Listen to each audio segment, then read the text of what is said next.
den Sonnenschein, damit durch einen sanften Regen der Himmel Segen so viel reicher möge sein. Der Herr verwandelt sich in einen Grausamen, es tröstlicher zu scheinen. Er will, er kann's nicht böse meinen.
are from Bach's first 3 years in Leipzig. That is, from the annual cycles of cantatas he composed approximately the year 1723 to 1726, or recycled from the earlier post in Weimar, in which he had a requirement to compose cantatas, and incorporated into those first Leipzig cycles. This represents most of his known church cantata output. He developed a working repertory in his first 3 years in Leipzig, and then reused these pieces, with some choice among them, each liturgical date, in the subsequent decades. We occasionally know about his reuse of a cantata when he made datable changes in a work. For example, perhaps making a new performing part for a substitute solo instrument. He could otherwise, though, pull a piece from the shelf, perform it, and put it back, and we would never know that he had done that. But there are some cantatas we know he composed later. A few pieces he considered additions, for the most part, to those cycles, for occasions he hadn't gotten around to the first time. Today's cantata is one of those pieces that dates from after those first 3 cycles. Ich habe meine Zuversicht auf den getreuen Gott gericht, BWV 188. It's for a regular Sunday, the 21st Sunday after Trinity, either from October 1728 or from November 1729. This work is part of a group of 9 church cantatas composed around this time, all with texts by Christian Friedrich Henrici, a Leipzig resident who made his living as a postal official, but is best known today as a prolific poet, largely of occasional poetry for weddings, for example, and other events.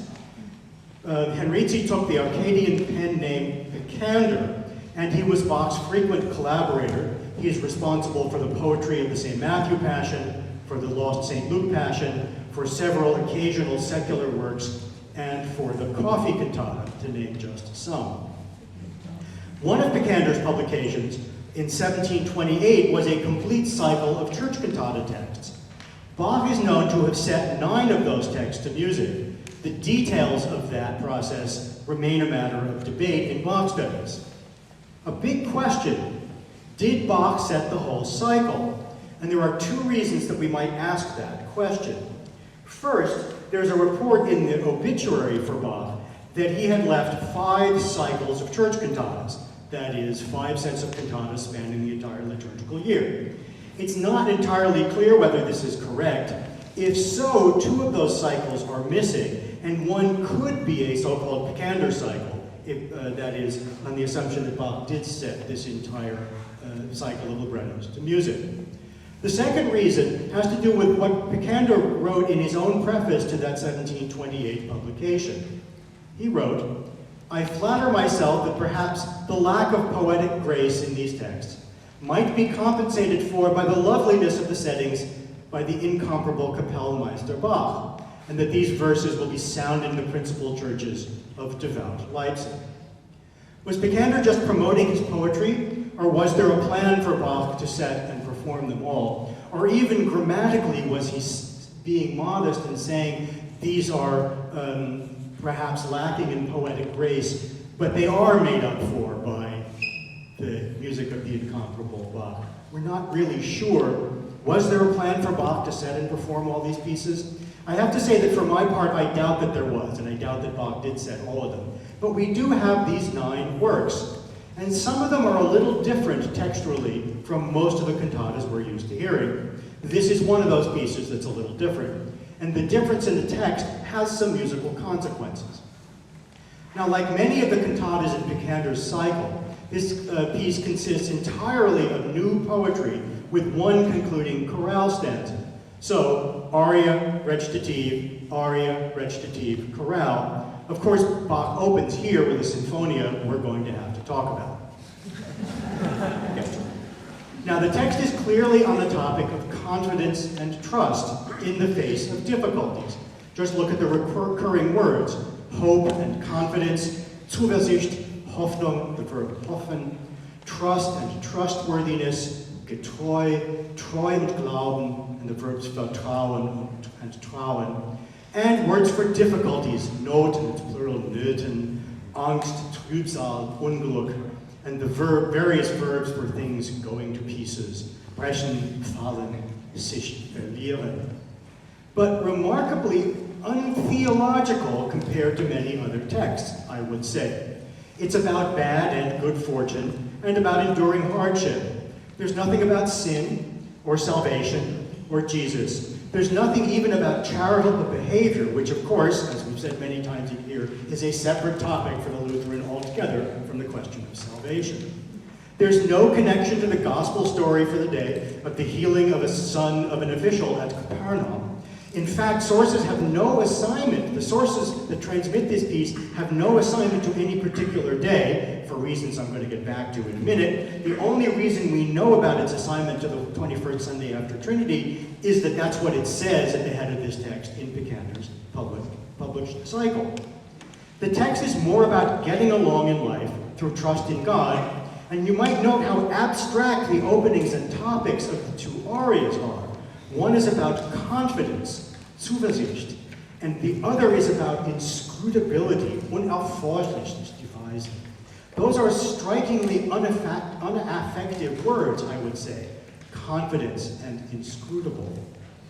The text is philosophical. The aria number 2 asks if questions 3 times, and there's a question as well in number 5. Now there are some parallel in some other works of J.S. Bach. Cantata 204, Ich bin in mir vergnügt, I am content, a text, as it says, as its title, on contentment.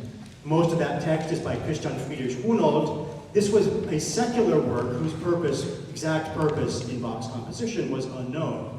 Another piece, Cantata 84, Ich bin vergnügt mit meinem Glücke, I am content with my fortune, or in an earlier textual version, I am content with my place in life. That one is by Picander, and that one is a church piece. And a number of other Picander texts, some set by Bach and some not, take this philosophical tone.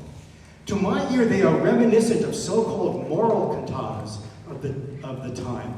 There's a famous set by Georg Philipp Telemann, short cantatas on the subject, respectively, of time, hope, fortune, avarice, falsity, and generosity.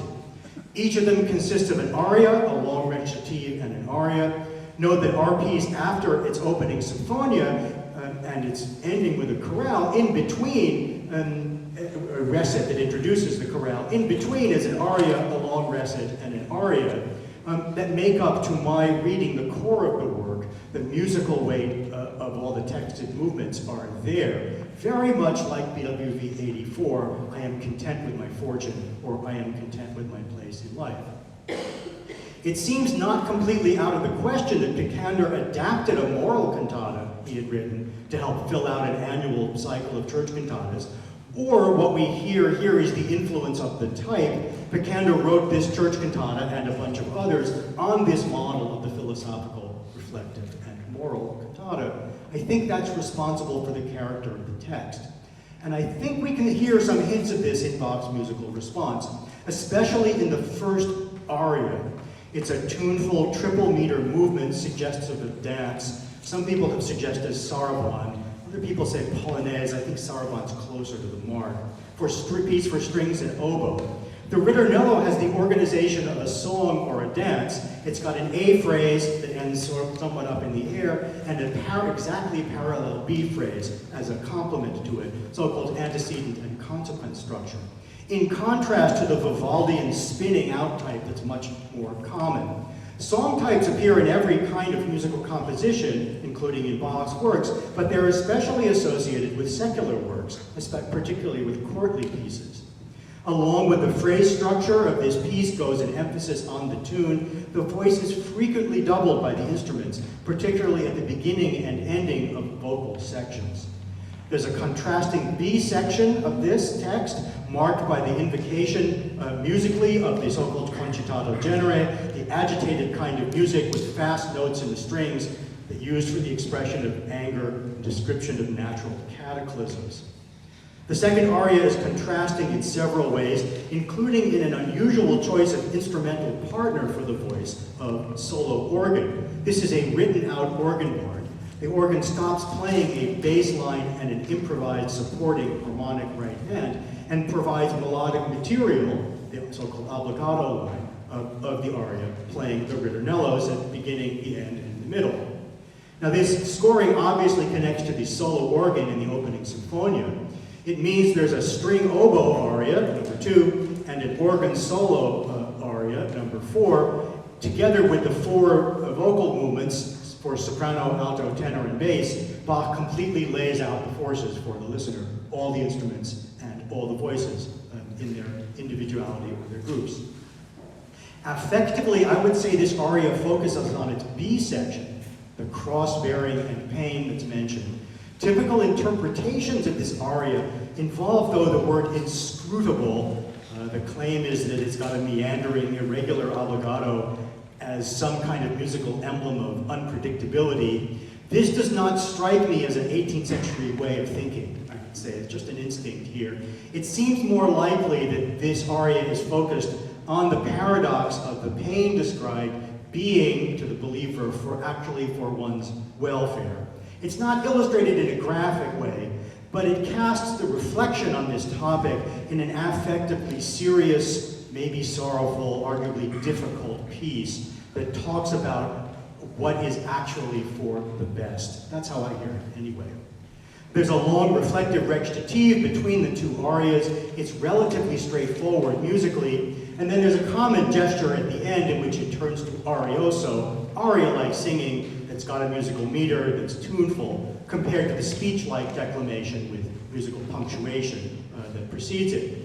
The text is scriptural. I will not let him go until he blesses me. This is a paraphrase from Genesis 32, Jacob wrestling with a mysterious figure at Peniel. And you might recall, since this text is used over and over and over again in Lutheran cantatas, that Luther's interpretation is that this figure with whom Jacob wrestles all the night is in fact Jesus himself.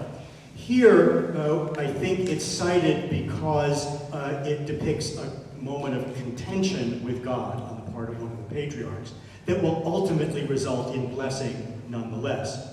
Listeners would certainly have recognized the parallel. Bach's setting emphasizes this by its tunefulness and its repetition. It's a way in this moment that Beckemeyer makes this philosophizing and moralizing cantata just a little bit more religious. The really striking moment for me in this cantata, maybe the craziest moment, is the beginning of the recitative number 5. The text speaks simply of worldly majesty fading away in contrast to divine eternity. There's a contrast made there between the temporal world that human beings live in and God's eternity, which stands outside time. And this is a reason to choose trust in God, the fading of the majesty of this world. It's indicated by a psalm quotation. This paraphrases a psalm line, a psalm verse, blessed are they who put their trust in him. Bach's setting is startling. It opens with no preparation to dissonant, repeated string chords. It's the clearest possible symbol of rage and destruction. Now, I think this points for Bach's listeners in two directions.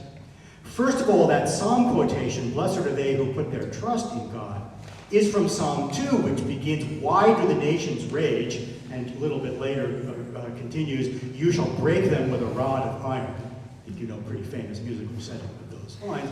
This is a psalm about God's wrath. And I think Bach's musical setting here is meant to call attention to that connection.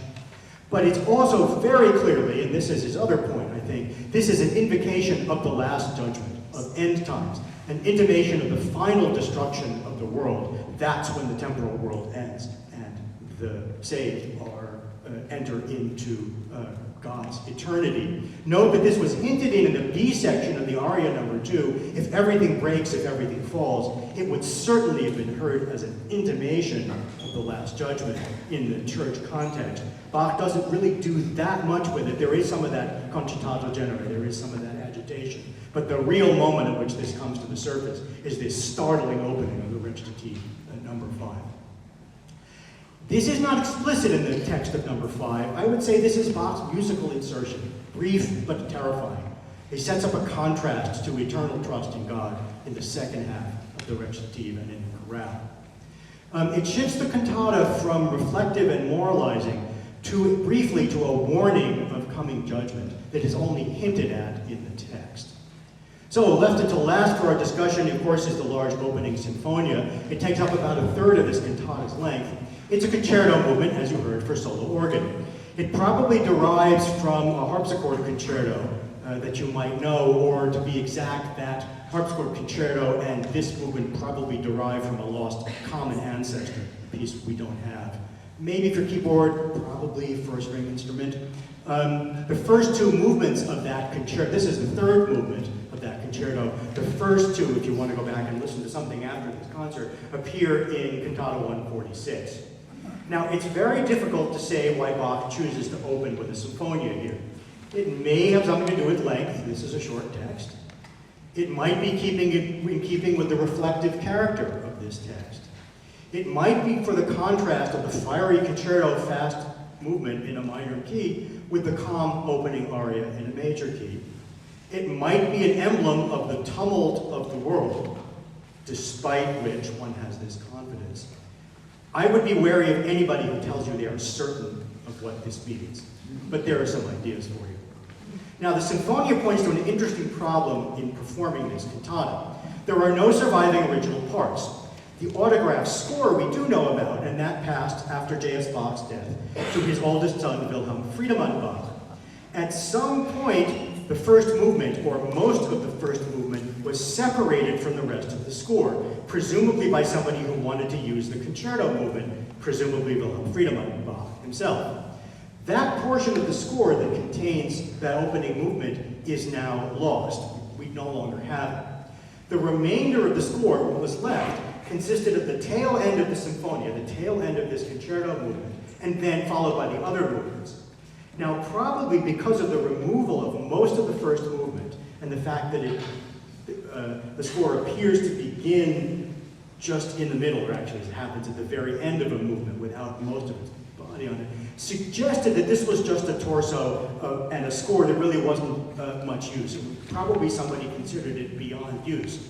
And that may well explain why it was cut up for souvenirs of Bach's handwriting.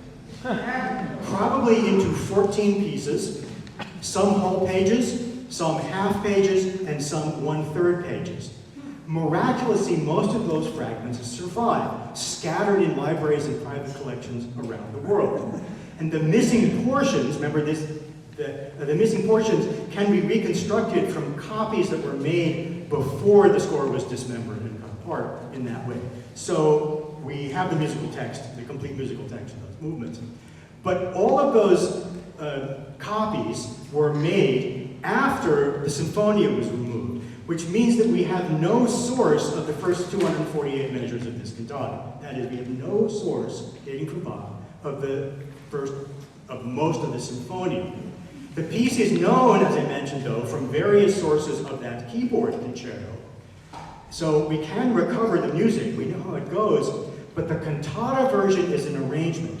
The keyboard concerto, or the common ancestor, is for strings and keyboard instrument. It does not involve oboes. And so one of the things Bach did in incorporating this concerto movement as a sinfonia was to write new oboe lines for 3 oboes here, 2 ordinary oboes and 1 tie, 1 tenor oboe. That's the very long one being played right over here by Alice. You can see the nature of their participation, what kind of thing Bach was doing with the oboes, because we got the last 20, 30, 40 measures of the score. That was still attached to the torso. So we can see what kind of thing he was doing with the oboes. But to perform this place with oboes, you have to reconstruct the movement. The reconstruction you hear here has newly composed oboe lines, in this case by Dutch keyboard player and scholar Peter Dirksen. If you listen to recordings of this piece, you will certainly hear other solutions to this problem, people who've written somewhat different oboe lines. Overall, I wonder whether this cantata invites a slightly different sort of listening from many of the others that we share in here. Most cantatas are, of course, affective presentations of Lutheran doctrine. This one is much more reflective, contemplative, philosophical, starting with the abstract opening sinfonia. It's a meditative reflection through to the final chorale with just that one jolt that theological jolt at the start of number 5, to remind believers of the consequences of all of this. Thank you.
es tut mit jeder Mann, auch in den allergrößten Nöten.